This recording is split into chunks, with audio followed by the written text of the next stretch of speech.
Mayo ao, so polo au so whamanulunga, so alai malo au so ngafa saili, so kaupenga hafa au so malua papa au ke malua I kue fio Samoa, ole ngei a kungu le ka kiuma sala yai. Ma lo lava langi makafi, iu iau ka kulo mufsil fa yonga ngala au pa yere kua, e anga mawaku sa nganga le wao. Fingalo le kua maa con ni fako o le mua le fokia o le kao le ngaya o kao fo e velo le mangingoa o tulu fanga le malo fia fingalo ka ko makai siri le langa a le inga man fa kai le kua me au piko lunga sa ka ko va mau ai le ngeu ka ko fui fa kasi le lofa malanga le yo ka ko pa siri le langa o fa kai le lofa malanga le yo le kua yung kako na mo silfa ingef ya mo manguwa na kumala kako ke abela vinga mo fa polo fa sangi kako ka pa siri langi waka ya wakasi ya o kala la kola ya ko nai ya na ko kele kako Aiga ya wa Foisia na ko kala ngef ya kai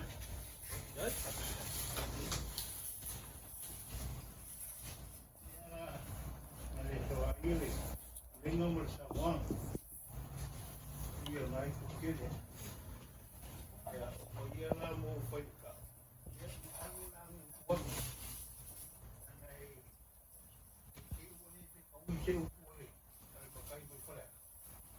you must have been lucky. Lava, Mokasi, Kasi no wouldn't fight for the lumber.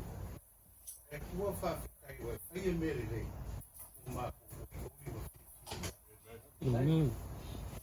Kai nga, kai ne kua, winga mia Foisia.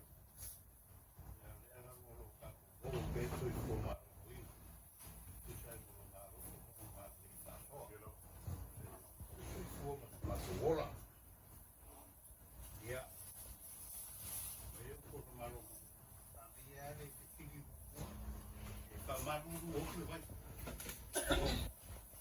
Ya mo na buen. Kasi foi aqui. Wala mo lo faro. Ang hindi mo fay ngalo ng makwai. Ay, okay fa au ke lo. Then mo ka susuloy. Ay ko ba ke kulo. Ya. Yo mo ko mo mai. Kako Aiga na prengai mo apas. Kasi. Ya. Be fakasi. Wow, ya kako foi le. Au paia le tu. Ya le ta tomar. Junior. Ole. Ole que sa mo mai. Ya maka ko mako. Eu suficiente no quarto leva lá. Sa mo mai, sa foi sa van mai man. Mai ni ya. Oh, okay. Ya, sama lu mai usah mako.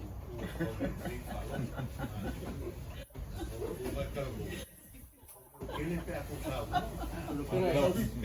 Kung isa upuan sa bari-bari mayay. Ia mukia pa ko awala umang tangwa. Ya seguran ge. Yo. Ano mai uso te siro o eseta. Kenji. Ya. Uso mukua na te. Ya. Ole papel ya uji, ele uji.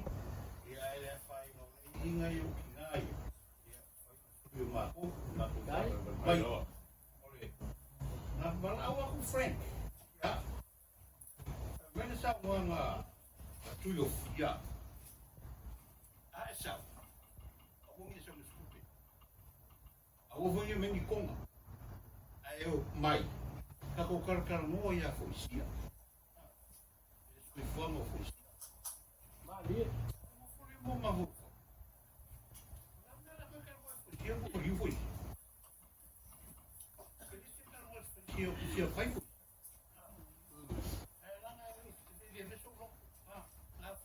Baru mengai kako wa. Ngapa me penga sa mo e. Maria ko Frank. O inga mo alolo ke kusa malau. Sa wanga na pelo ele sa kangere lo ko ngeo sa na. Ni papi. Ni ke wa papi. Ai ko kene pa lolo. Sa lu ka ko. Ai Inga. umi kele se kuma se ta. Ai me ma ko me ma. Papi la ira. Ai no ka ko. Alo Foisia ma papi. A me ka ko ai ko. Ma ko me alo ko. E se ma ko si. Ano mo kele si me lai ngi. Lai ngi o ma ko. Ale mo ke ma. Ya ma ko me alo ko. Ma ko me alo ko ora me lunga. Ma ka mai na vai a Daisy. Eddie. Frankie. O la ko kai ko.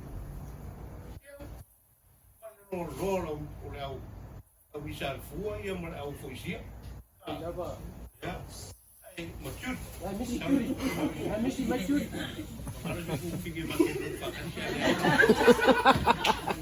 Ya. Apa pela yo. Si. Maku soalnya Daisy. Ya. Mau Foisia. Ayo mau mai. Ini di mana? Ele é lufa.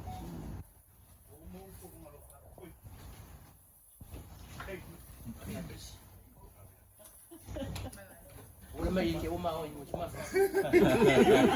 Sama mau. Ya. Boleh sampai ya. Meeting. Aku mau ngomong apa nak? Aku ai. Ya ke lo ke sana kan. Ai papel el bom, te ser mami. Saka ko ora ai na fifia. Ang lengka ko may feina so fifia Foisia. Ya, olha se o como está o cala. Ya, o que inga ka ko. A fifia ni e fia. Mau per ang nei ole. Na e mai dei. Ai. Ngatu ngawa. Okwe. Mamafa fi malaile. Maranga. Lenga masawala. La ko fa mo kas. Kongo ngea fiafi.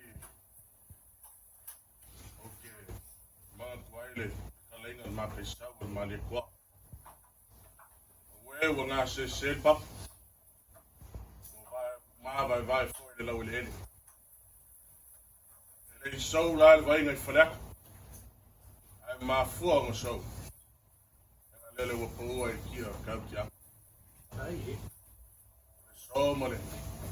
Zo mij maar kalm mij ah. Of mij kawinga nga maar. Mij kawinga nga waar is zo maar kan ik van maar. Lingol van akia. Ole kwao mo koman. Zo mij maar kalm mij ah. Hier nga kele ka kwai. Kangi fa singol malai mo kangi fenga meleka. Yo aile. Yo nga ka pa au fa singa. Yo nga ya mari ko nga e ngo fo vai lo ngo ko fa mo ngingo le sa fa malu ya sa mo. Yo ai ko au sa ngo no. Io la ina sa mari ko a. Ola pui kalenga ya mango malusha. Wa si fa mo. Ia nga ku kero no. Como nge fiafi. Mokas.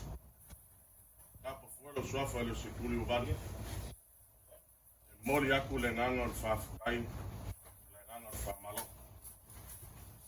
Oinga ilu oinga ilu ka ku mafuka nge fiafi. Lo lofa mo wanga le lei. Lofa kula ilele wai. Falia mai le nge fiafi. Ele o papa yo mako kumwa. Mai ki nga ya Daisy male. Uso mo kongangi. Le lava o mako upu e su lai loko. Lofa mo loko wanga le falia nge fiafi. Mako ke kalo ile kua. Fa kumwa ku ile kua. Me uma o fa nga ringa. Alava me o ko sei mo ko malawa. Ai pa ia loko pungo ngau ai wale kua malonga finga ngalo. Mako ke kalo ile kua lingi fa wa mai fa muianga le kua. Leo por kusi malaki. Ko mai tungi langi masasaka mo muia mo ko. Inga se ia sili o kele. Mako karon ngā mo kasi. Ia ngai ku kele o kako ainga. Kusa e foi ringi e fiafi ma kako mafutanga. Alo falo alo foi polo me alo falea. Ele nganga whapea kunga maule loa. Kunga maule loa ngei. Malai o konga lei melo whapea. Ele fionga whakui a misal fua. Sau se kai au. Skai au henga pea pule lofa le kua so puli ai so i fuma le ola. Kako ki koe lau mosi le whaia wanu kau kulea. Whamkalanga leo po io ainga. Wakuri ki ngai a Daisy. Eisa ngai a saunga ngai fiafi. Ia una kako whaine o kako kau mawhakanga. Wala ko su mai mo ko kala mai a. Just want to thank you guys for coming. It's not easy. But our brother means a lot to us. And family means a lot to me too. We may have differences, but the main thing is we give from our heart. We support each other. We're for each other. Because that's what we're made of. That's what our family, that's what our mom and dad made of. They taught us that. And we want to continue that. And we know you come with so much love and support for us, like our dad's coming. Without you guys, we're nothing. We want to make the gap, no gap. That we are always together. Whatever we have, fellowship, being together means more to us than anything. We thank you for the man love fund. Kids aren't here because of their dad wishes, so we're here to represent them. And the services you guys have, and the services that we're going to hold. And when everything is done, I'm going to talk to the kids and we're going to take care of everything. And I'll let you guys know. Thank you so much. Thank you so much.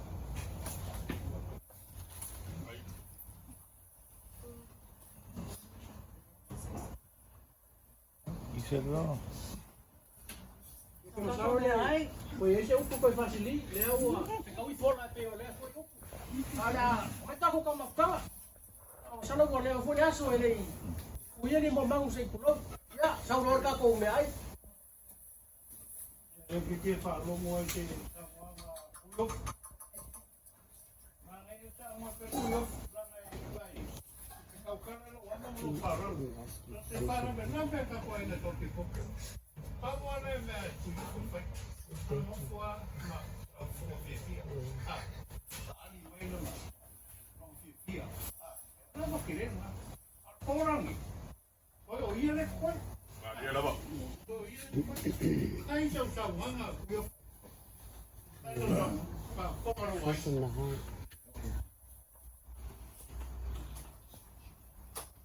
I want to thank you guys as well.